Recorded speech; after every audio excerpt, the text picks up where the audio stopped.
Hi, I'm Ward Brown, and I'm here with Jed Ellerbroek, portfolio manager of our large cap strategy here at Argent. So, Jed, the volatility has continued in the market as we have gone through these last, particularly this last month or so. And one of the areas where investors are starting to question is the stocks that have done really well and been the leaders over the last couple of years. And particularly, those are those large and mega cap technology names that have been such a big part of the growth story for the last couple of years. So when you think about the portfolio and the positioning of some of those names as you hold them now, how are you thinking about those tech stocks? Yeah, it's been a very tumultuous last couple months in markets. Investors are really concerned about the continued growth in AI spending and whether the companies doing that big spending are going to get a payoff in terms of revenue and cash flow from all that investment.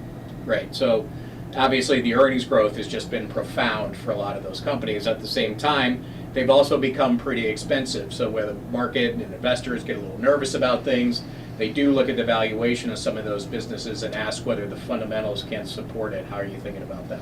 Yeah, the most expensive stocks in the market over the last couple months have been the worst performers. You mentioned earlier that in 2023 and 2024, there were a lot of those high-flying growth companies that had a lot of momentum in the stock market. That progress has obviously screeched to a halt and even reversed in many cases. And now you see a stock like NVIDIA, for example, that trades now at just 25 times earnings, which is actually toward the low end of its historical range. And that reflects investors' concern about whether this really aggressive spending on data centers and the semiconductors inside them will pay off. Great. One of the things I know we look at a lot are just what the earnings expectations are going forward. But when you look at some of those names, the earnings growth largely is still there. It is, and the revisions in earnings looking forward remain positive. NVIDIA's earnings estimates, projections for future years, they continue to rise. We see that also with a lot of the big tech companies.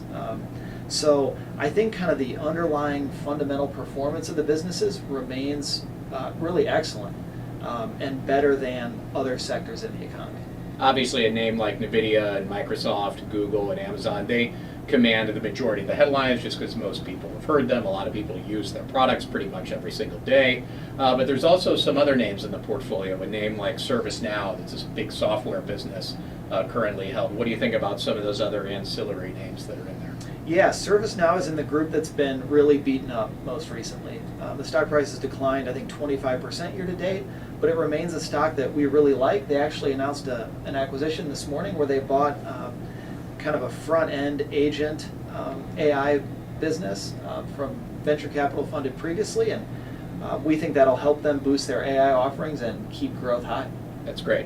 So changing tones a little bit here, an area of the market that's just been absolutely abysmal for the last couple of years, probably more so than a lot of people realize, is healthcare. Yeah. And really owning any healthcare stocks at all has been a detriment. It's just been tough to find a company doing particularly well, but you do maintain exposure to a number of those businesses. How are you thinking about healthcare looking forward? Yeah, healthcare has been the worst performing area of the Argent large cap strategy over the last 2 years now. That's not a huge surprise. The market's been very strong, so you expect to see the more defensive areas like healthcare struggle when the market's raging.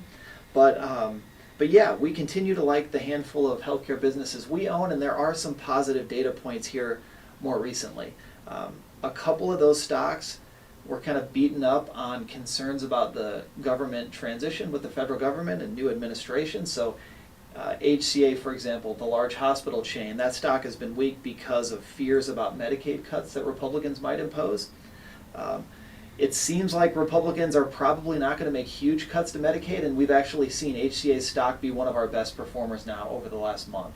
And on the days when the market is down, HCA has often been the best performer in our entire portfolio. So healthcare is kind of fulfilling that more defensive, less economically sensitive role that we originally designed for it.